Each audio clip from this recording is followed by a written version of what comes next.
Texas Panhandle, 1878. The sky burned orange over the plains when they called her trash.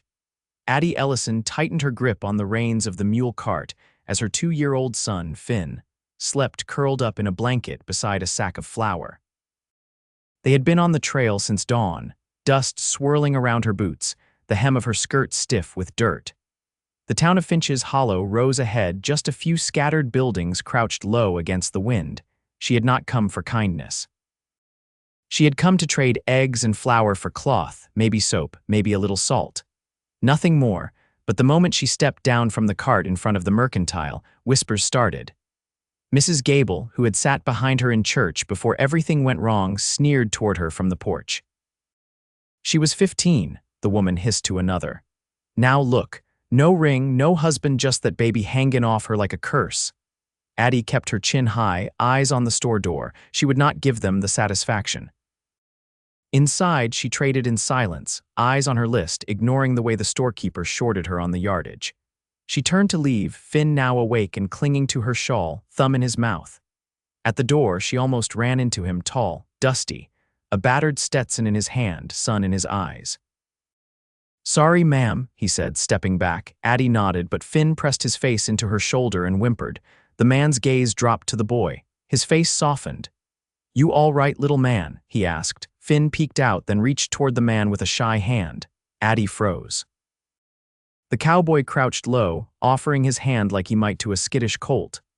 "Name's Jesse Sutton," he said. "You got strong hands, I can already tell." Addie stepped back, unsure. "He does not talk to strangers." Jesse stood. "Smart boy, then." She tried to step around him, but his voice followed her. "I heard what they said outside." Addie stiffened. "They called you trashed," he said. "But I have worked land my whole life. You raise crops, you know what matters. Soil, water, sun, that boy." He nodded toward Finn. "You're raising gold." Addie blinked, breath caught somewhere in her chest. "You do not know me." "No, ma'am, but I know what it looks like when someone's doing the hardest job alone." She said nothing, just turned and walked toward the cart. He followed. "I am not asking for anything," Jesse said.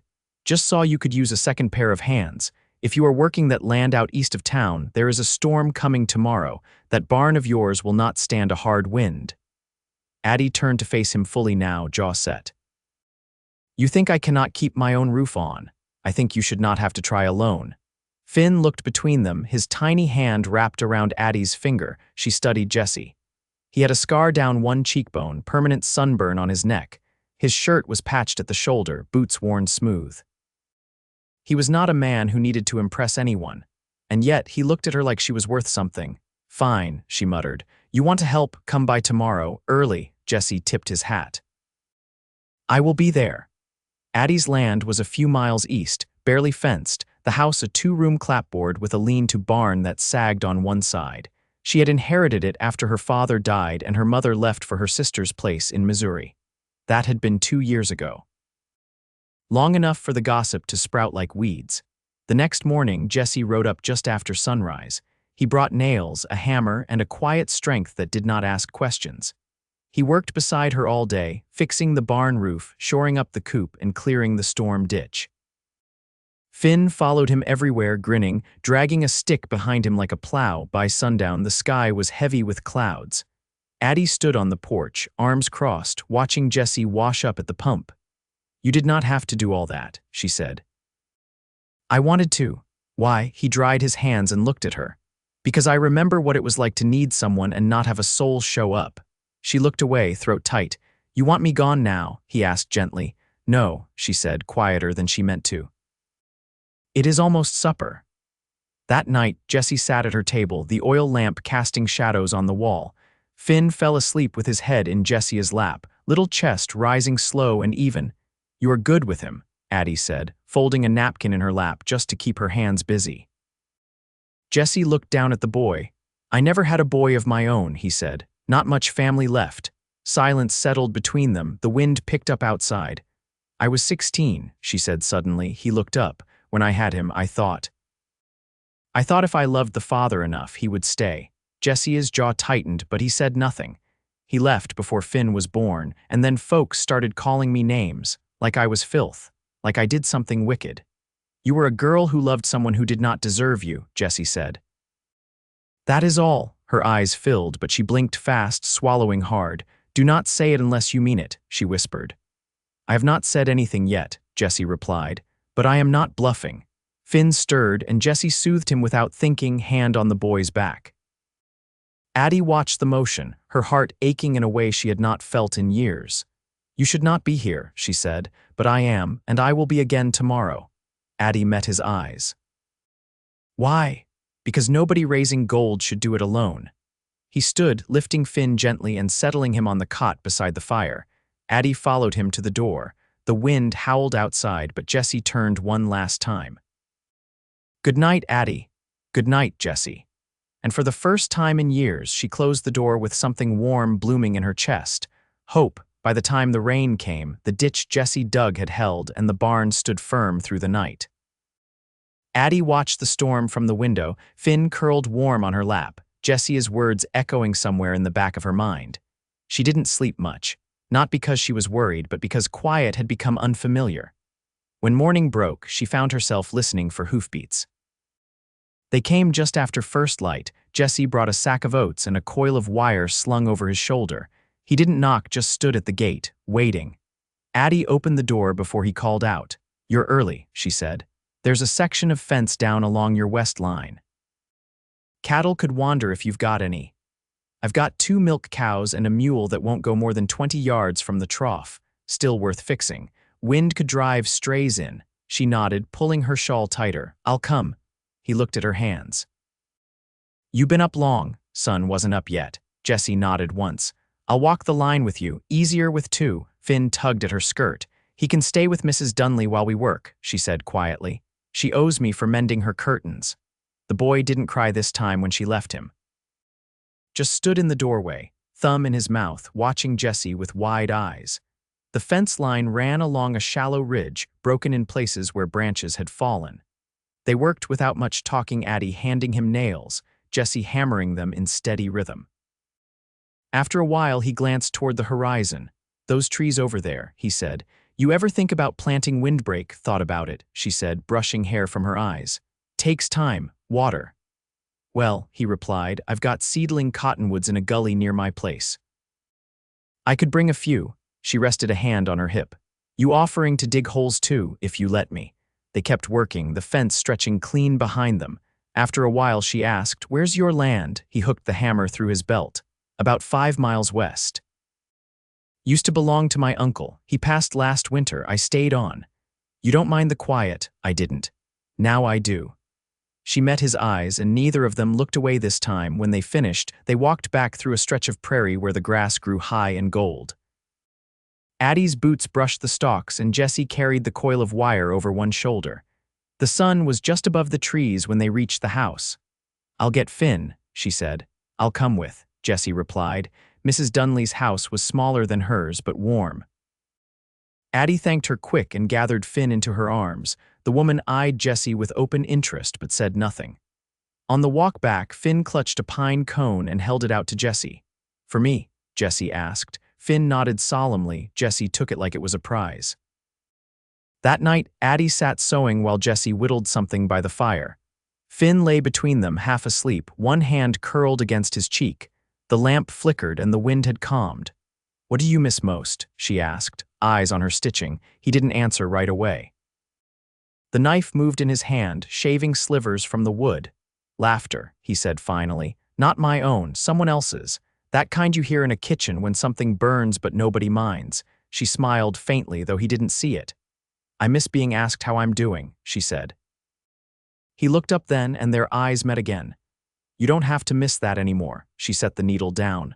Why? Because I'm here, he said. And I mean to stay. Her breath caught. She reached for Finn, settled him beside her, and stood. I need to check the coop before dark. I'll come. They walked out together, the sky streaked in lavender and fading gold. Chickens rustled in the straw, and the air smelled of hay and evening earth. She latched the door, then turned. Jesse, she said, voice low. He waited. I don't know what this is. He stepped closer, slow and steady. It's good, that's what it is. She didn't step away. I've been alone a long time, she said. I got used to the wait. He reached out, brushed a strand of hair behind her ear. You don't have to carry it alone anymore. There was quiet, long and full, then she nodded once. All right. He took her hand, just the edge of it, calloused fingers brushing hers, nothing more, but it was enough. The ground had softened from the rain 2 days before, and Jesse's boots sank slightly as he stepped off his horse near the cottonwood grove he'd mentioned. The young trees clung to the creek bank, roots half exposed. He chose 4, small enough to carry, but old enough to survive a transplant. He wrapped their roots in damp burlap and rode back with the bundle tied behind his saddle, the trunk swaying with each step. Addie was hauling water when he arrived, sleeves rolled, skirt pinned up above her boots. Her back was to him, but he could tell by the way she moved that she'd been at it a while. He didn't call out, just took the bucket from her free hand. "I've got it," she said, turning. "I know," he replied. "Doesn't mean you have to." She didn't argue, only stepped aside and watched him carry it to the trough. "I brought those trees," he said when he returned. "Figured we could get them in the ground before the next dry spell." "Where'd you dig them from?" "Creek west of here." "They get enough wind to grow hardy." Addie nodded, then glanced toward the edge of her field. "You think they'll take? If we plant them deep and keep the roots damp for a few days, they've got a fair chance." She led him to the corner of the yard where the wind came strongest, and they began digging together. Finn sat beneath the porch, piling small stones into a tin bowl, humming to himself. Jesse drove the spade into the soil, sweat already darkening the back of his shirt. "You ever think about putting in a garden?" he asked, wiping his brow. "I used to," she said, pressing her heel to the shovel blade. "Had one with my mother, tomatoes mostly, a few beans." "What stopped you?" "Time, and the hens pecked every seed I tried to sow last spring. I can build a fence for it."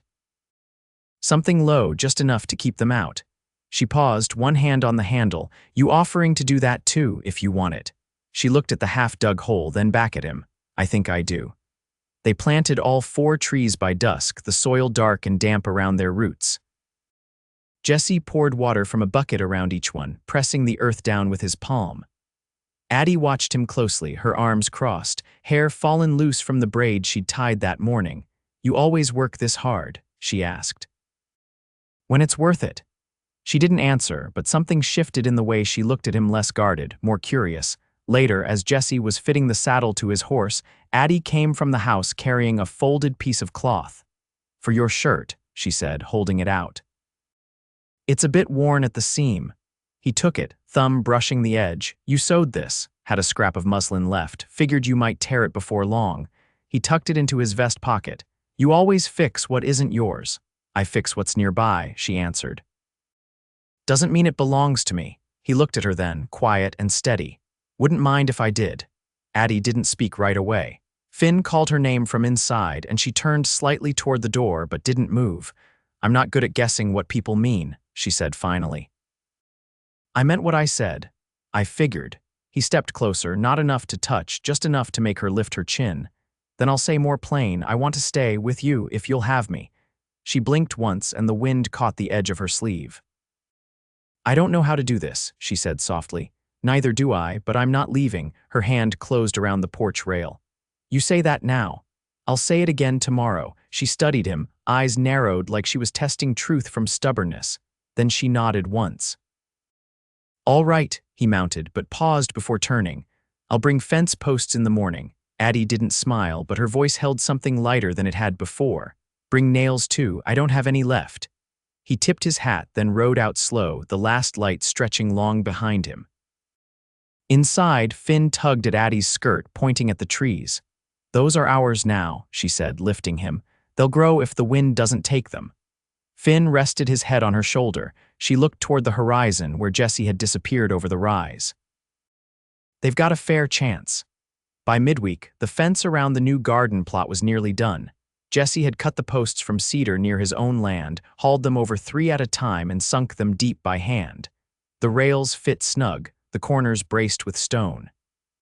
Addie stood beside him now, sleeves damp with sweat, her braid tucked under a wide-brimmed straw hat she hadn't worn in a long time.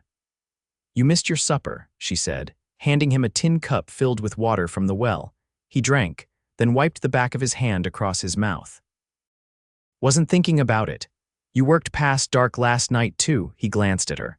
Do you mean to scold me? No, she said, folding her arms. I mean to thank you. He nodded once and looked back at the fence line. You ever think about planting squash? I thought about onions first. They don't mind wind. I'll bring seed next time I ride into Clarion. She hesitated, then stepped closer, voice quieter. You don't have to keep bringing things, I know. But you still will. Yes. She looked down at her boots, dust caked in the cracks. I'm not used to someone doing things without asking something in return. I'll ask for something, he said. When you're ready to give it. Her head lifted at that, and her eyes met his, steady as ever. Inside, Finn pressed his face to the glass pane of the side window, watching them. Addie turned toward the house. He's taken to you, she said. Seems that way. He doesn't do that easily. Jesse leaned against the fence, arms crossed. You ever think about what kind of man you want him to become? Every day. What do you hope he learns? She thought for a moment. To be strong without being cruel, to listen more than he speaks, and to never leave someone behind just because they're hurting. Jesse nodded slowly. He's got a fair start, then. She glanced at the rising moon. You staying the night? I'd like to, if it's all right. The cot's made up. He didn't move right away. Addie, he said after a moment, I've got a letter in my coat pocket from a man in San Marcos, wants to buy my uncle's land. Says he'll send a clerk in 2 weeks to look it over. She turned toward him fully. Do you mean to sell? I thought I did, but I'd rather build something than walk away from it. Her brow furrowed. And what are you building, Jesse? He stepped forward, the distance between them gone in 2 strides. I'd like it to be this, you, me, and Finn, if you'll have it. She didn't speak, but her hand rested on his chest, just above the pocket where the letter lay. He covered it with his own. I'm not offering a rescue, he said, and I'm not asking for one. I'd never want that, she whispered. I want a life. With you. She closed her eyes for a moment, then opened them again. Then stay. Don't wait for 2 weeks to decide. He leaned forward, the touch of his forehead against hers as soft as breath. I already decided. Inside, the lamp flickered low in the window. Finn's shadow passed across it, small and shifting. Addie reached for Jesse's hand. Come in, she said. Before it gets cold. And they walked together toward the house, where the fire waited, and the night held nothing but peace. Jesse brought his tools over in a burlap sack that next morning. Not just the hammer and nails, but the hand drill and auger, the rasp he used for smoothing wood, and a leather pouch of horsehair he used to pack gaps in boards. He didn't say much about it, only set them near the porch and asked where she wanted the gate. Addie pointed to the south side of the garden plot, where it would open toward the coop, and keep the walk short in summer heat. She wore her hair wrapped up in a faded blue scarf and had sewn a patch to the knee of her skirt, one he hadn't noticed torn. While Jesse worked, Addie scrubbed the hearth indoors and filled the wash basin with warm water. Finn sat on the floor with a wooden figure Jesse had carved, a small bear with smooth edges. His finger traced the lines of it, quiet and content. When Addie stepped onto the porch with a basket of cloth, Jesse straightened from his crouch. I passed your neighbor on the way in. The older fellow with the crooked leg, he waved me down. That'd be Mr. Eccles, she said, setting the basket beside the door. He lost the leg in a wagon accident. Keeps bees now. He said he'd lost a few hives in the storm, asked if I could help him shore the boxes. I told him I'd come by this week. Addie brushed a thread off her apron. You didn't have to say yes. He was alone. I figured I'd lend the time. She studied him. You always give away your days like that. I've got plenty of them. Might as well use them where they count. He wiped his hands on a rag and stepped back to survey the gate. It swung smooth and even. You built it square, she said. I don't know how to build anything crooked.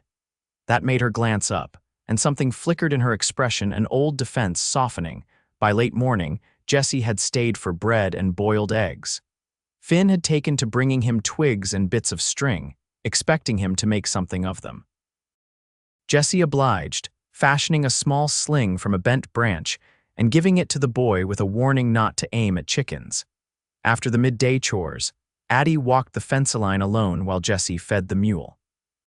When she circled back, she found him sitting on the porch step, sharpening a blade with slow, careful strokes. Finn sat beside him, watching each movement. Addie leaned against the post. There's a church supper in 2 days. They hold it behind the schoolhouse. Once the sun dips low, Jesse looked up. You planning to go? I haven't in a while. Would you want to? She hesitated. Not if I'm going to be pointed at. I'd be beside you. They'd look at me too. She let the silence stretch, then nodded. Then I think I do want to. The next morning, Jesse returned wearing a clean shirt and a coat that had been brushed free of trail dust. He brought a bag of seed onion, squash, and late beans and a pair of gloves for Finn, cut down from an old pair of his own. They didn't fit well, but the boy wore them anyway, proud as anything. Addie took her time getting ready for the supper. She let down her braid and pinned it up fresh, chose the dress her mother had sewn 2 winters before, the one with a narrow collar and 3 buttons at the throat. When she stepped onto the porch, Jesse stood straight. You look like spring after a hard freeze, he said. She flushed. And you look like you washed behind your ears. They hitched the cart, and Jesse held Finn on his knee while Addie guided the mule. The schoolyard was already dotted with lanterns and long tables by the time they arrived. Children chased each other through the grass, and the air smelled of cinnamon and roasted pork. They walked past the gables without a glance, and Jesse kept his hand near Addie's back without touching, just close enough that she felt it. Inside the gathering, people noticed. Eyes shifted, but no one said a word. Mrs. Dunley brought Addie a slice of pie and murmured, "That boy of yours laughs more now." Addie only nodded and found Jesse's gaze across the crowd. He was holding Finn on his hip, pointing out the stars as they blinked into view. They ate on a bench beneath a cottonwood, and when the music started a slow fiddle and a worn banjo, Jesse held out his hand. "Do you dance?" he asked.